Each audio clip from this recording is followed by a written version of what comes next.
Peristiwa Rengas Dengklok, penculikan Soekarno dan Muhammad Hatta sebelum kemerdekaan 17 Agustus 1945. Peristiwa Rengas Dengklok merupakan peristiwa penting yang menunjukkan andil golongan muda mendesak terwujudnya proklamasi kemerdekaan secepatnya tanpa campur tangan pihak manapun. Peristiwa ini terjadi pada 16 Agustus 1945 atau sehari sebelum kemerdekaan. Para pemuda melihat peluang besar untuk memproklamirkan kemerdekaan Indonesia. Jepang yang saat itu menjajah Indonesia menyerah tanpa syarat pasca bom yang dijatuhkan di Nagasaki dan Hiroshima.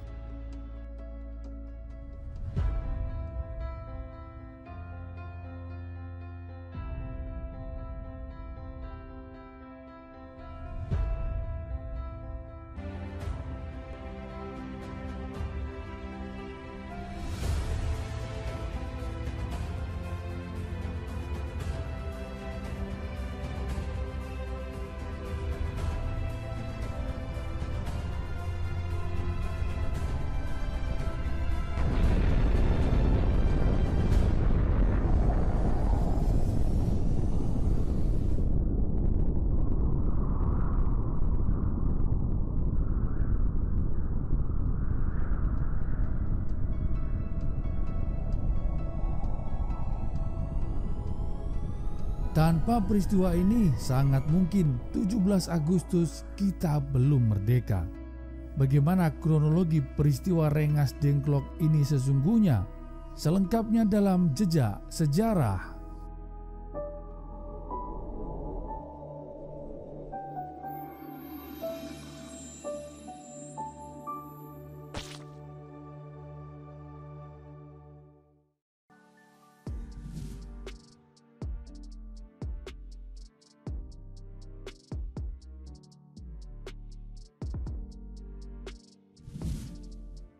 Rumah milik Jiao Qishong di Kampung Bojong, Rengas Dengklok, Jawa Barat ini menjadi tempat bersejarah karena sempat menampung Bung Karno dan Bung Hatta pada tanggal 16 Agustus 1945. Sejarah peristiwa Rengas Dengklok dilatar belakangi bom atom besar yang menghancurkan Hiroshima dan Nagasaki. 6 Agustus 1945, kota Hiroshima, Jepang dijatuhi bom atom pertama oleh Amerika Serikat.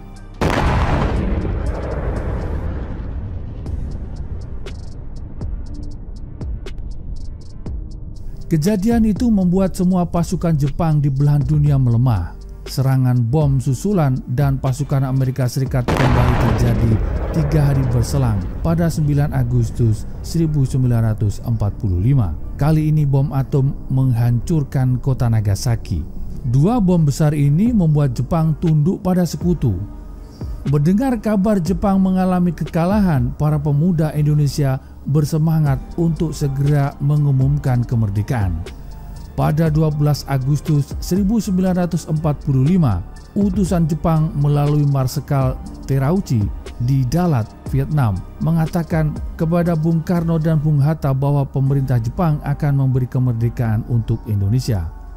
Sebelum kita lanjutkan, kita lihat terlebih dahulu golongan dan peta pejuang kemerdekaan pada waktu itu, yakni terbelahnya antara golongan muda dan golongan tua, yang masing-masing mempunyai bidang dan lingkup perjuangan yang berbeda meski tujuannya sama, yakni kemerdekaan Indonesia.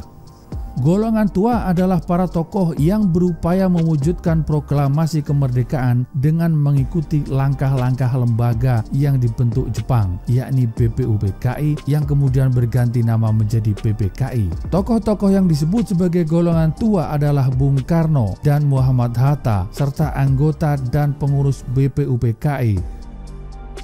Di sisi lain, yang dikelompokkan dalam golongan muda adalah para pemuda dan pelajar yang tergabung dalam berbagai kelompok yang sering disebut sebagai kelompok Sukarni, kelompok pelajar maupun kelompok Kalgun. Para pemuda dan pelajar tersebut berasal dari beberapa tempat berkumpul, antara lain di Gedung Menteng 31, Markas Prapatan 10, dan Asrama Baperpi di Cikini 71. Mereka yang ada dalam golongan muda antara lain Sukarni, Khairul Saleh, Yusuf Kunto, Dr. Muwardi, Sudanko Singgi, Wikana, Saiti Melik, Sudiro, BM Diah, Johar Nuh, Kusnandar, Subadio, Subianto, Margono, Adam Malik, dan Armansyah. Kedua golongan masing-masing berjuang demi mewujudkan kemerdekaan dengan cara masing-masing.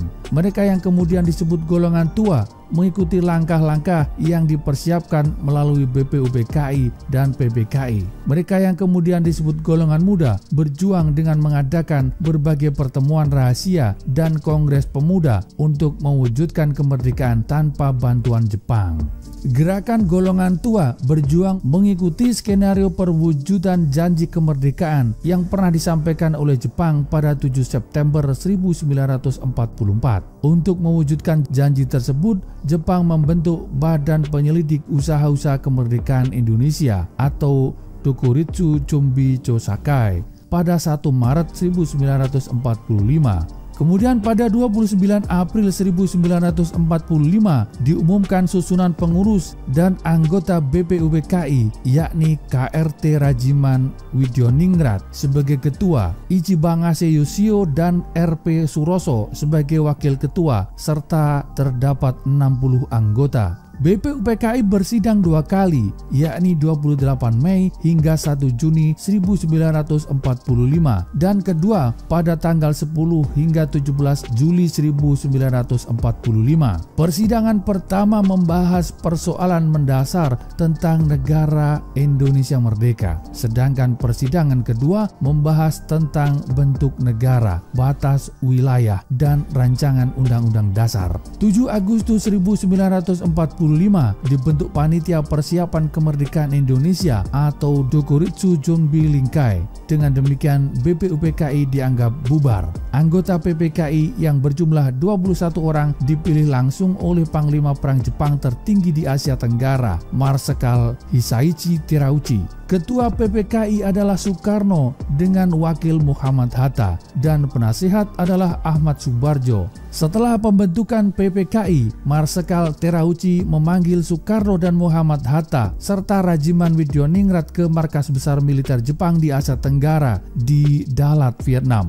Mereka berangkat dari Indonesia pada tanggal 9 Agustus 1945, singgah di Singapura, kemudian tiba di Saigon, Vietnam pada 10 Agustus 1945. Dalam pertemuan dengan ketiga tokoh tersebut pada tanggal 12 Agustus 1945, Marsekal Terauchi menyampaikan keputusan Jepang memberikan kemerdekaan kepada Indonesia dengan wilayah meliputi bekas wilayah Hindia Belanda. Kemudian setelah itu ketiga tokoh bapak bangsa tiba kembali di Indonesia pada 14 Agustus 1945.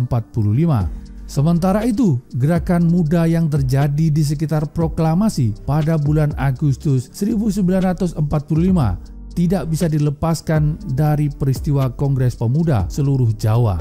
Kongres yang dihadiri lebih dari 100 utusan pemuda, pelajar dan mahasiswa seluruh Jawa itu dilakukan 16 Mei 1945 di Bandung. Kongres ini dimotori oleh Angkatan Muda Indonesia, organisasi bentukan Jepang yang kemudian berkembang menjadi gerakan anti-Jepang. Sejak 1943, Jepang memberikan prioritas pada gerakan pemuda sebagai cara memobilisasi kekuasaan melawan sekutu. Demi tujuan itulah, Jepang kemudian membentuk beberapa kelompok pemuda dan militer. Pada tahun 1943, dibentuk Seinendan, Keibodan, Heiho, dan Peta. Pada tahun 1944 dibentuk Jawa Hokokai, diikuti kemudian dengan barisan pelopor yang di kemudian hari diberi pelatihan perang gerilya.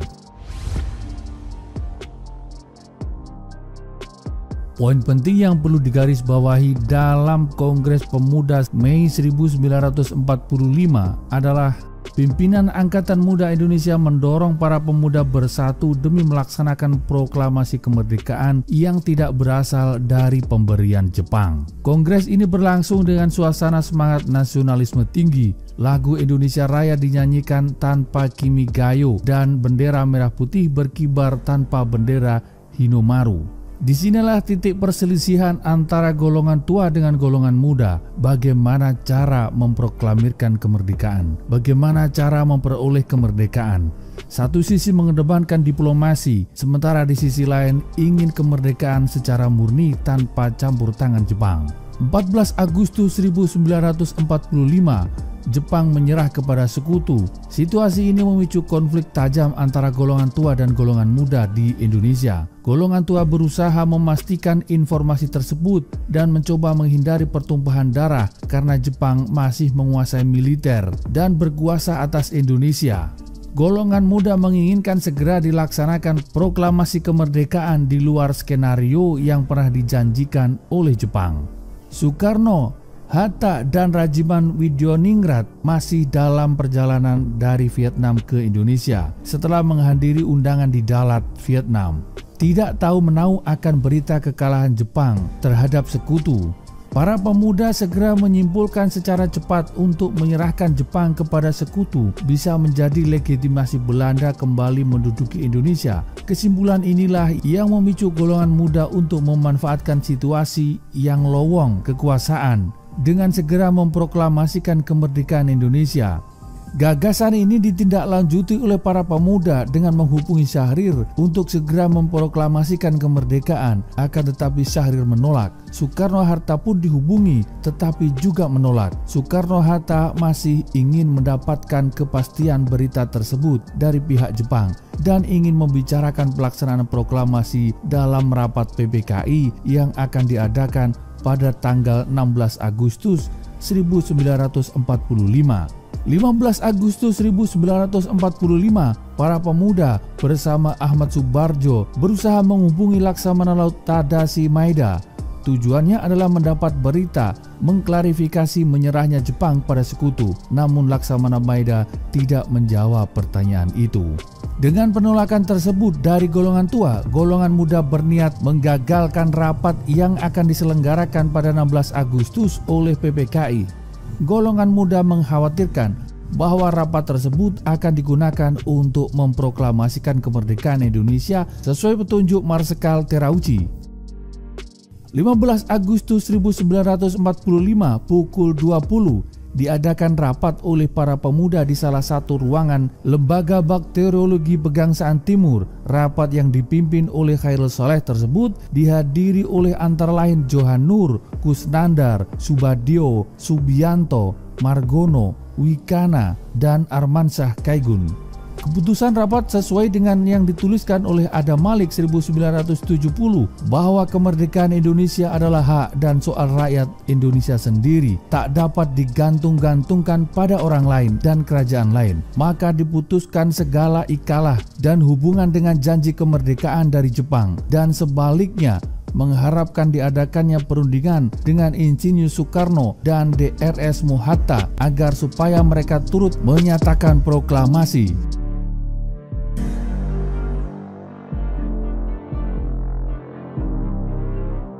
Sebagai utusan pemuda ditunjuk Wikana dan Darwis untuk menemui Soekarno dan menyampaikan hasil pembicaraan tersebut. Malam itu juga, sekitar pukul 22, mereka berdua meminta agar Soekarno memutus perjanjian dengan Jepang dan memproklamasikan kemerdekaan. Sekitar pukul 23, datang Muhammad Hatta, Mr. Ahmad Subarjo, Dr. Buntaran, dan Mr. Iwakusuma Sumantri datang ke rumah Soekarno untuk melaporkan rencana sidang PPKI pada hari berikutnya. Akhirnya mereka ikut terlibat dalam perdebatan sengit itu.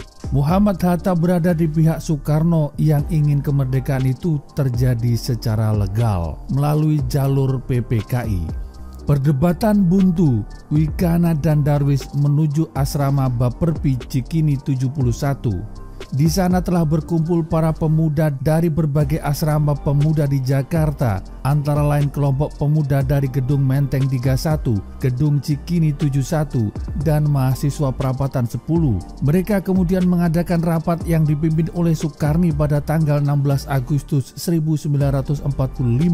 Mulai pukul 00 pada tanggal 16 Agustus 1945 mulai pukul 12 malam. Para pemuda yang mengikuti rapat malam itu antara lain Khairul Saleh, Johan Nur, Kusnandar, Subadyo, Subianto, Margono, Wikana, Armansyah, Yusuf Kunto, Dr. Muwardi dari Barisan Pelopor, dan Sudanko Singgih dari Peta Jakarta. Dari rapat dan pertemuan ini, mereka memutuskan untuk menyingkirkan Soekarno dan Muhammad Hatta keluar kota untuk menjauhkan mereka dari pengaruh Jepang. Kemerdekaan harus dinyatakan sendiri oleh rakyat, jangan menunggu kemerdekaan sebagai hadiah dari Jepang.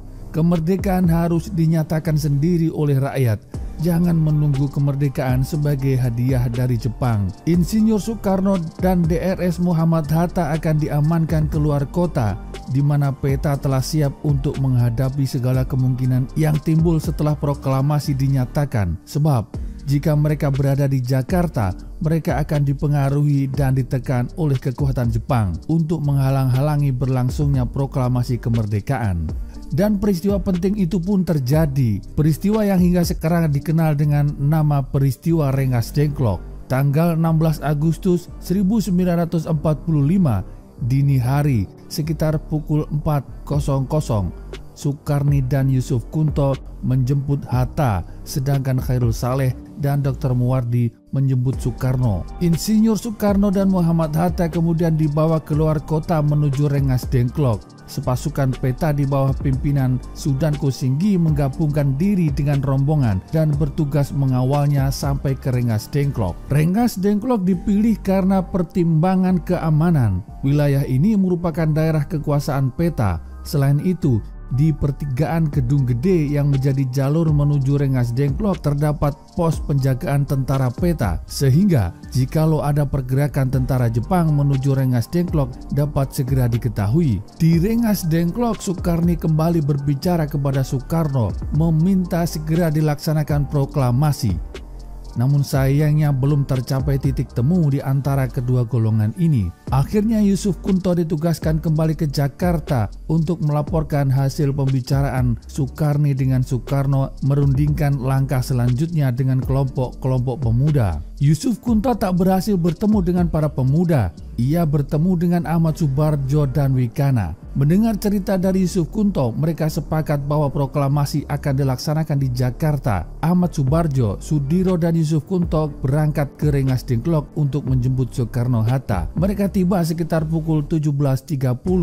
Diterima oleh Komandan Peta Rengas Dengklok, Sudanko Subeno. Sukarni dan Sukarno belum bersedia melepaskan Soekarno dan Hatta apabila tidak ada jaminan terlaksananya proklamasi malam hari itu juga. Dengan janji bahwa proklamasi akan dilaksanakan esok hari 17 Agustus 1945 selambat-lambatnya pukul 12.00, Soekarno-Hatta diperbolehkan kembali ke Jakarta. Dalam buku Kesadaran Nasional mengcapture peristiwa yang terjadi pada tanggal 15 Agustus 1945 tersebut. Adu keras Soekarno-Hatta dengan para pemuda yang diwakili Khairul Saleh dan Wikana. Dan disinilah muncul ketegasan, jiwa patriotik dan semangat dari Bung Karno yang luar biasa.